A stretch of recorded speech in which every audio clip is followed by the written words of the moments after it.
في رئاسة الفيفا. الأمير علي أكد عزمه دخول السباق في الانتخابات المقررة في مايو المقبل، وبرر الأمير الأردني رغبته في الترشح بالعمل على تحسين صورة أكبر هيئات كرة القدم. كان الأمير علي بن الحسين قد قام بتغيير نظام الاتحاد الدولي لإضفاء الشفافية على إدارة كرة القدم العالمية، هذا ويحظى الأمير علي بدعم كبير من الاتحادات الأوروبية الرافضة لاستمرار السويسري بلاتر في رئاسة الفيفا. الأمير علي أعلن مبررات الترشح على حسابه في تويتر، مشيرا إلى أن الفيفا يجب أن تعود للاهتمام بكرة القدم بدلا من التركيز على الخلافات. وأكد الأمير علي أن الاتحاد الدولي يستحق قدرا أكبر من الشفافية والنزاهة، مطالبا بتحديث الإدارة.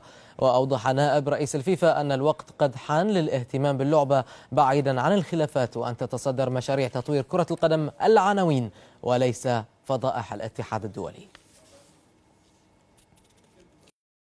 تصريحات لوكالة الأنباء الفرنسية قال فيها أن الأمير علي يملك كل ما هو لازم ليقود الفيفا، مضيفا أن لديه الخبرات والدراية الكافيتين لإدارة شؤون كرة القدم حول العالم. وأضاف بلاتيني أنه ينتظر الآن البرنامج الانتخابي للأمير علي والكيفية التي يخطط بها لإدارة كرة القدم حول العالم.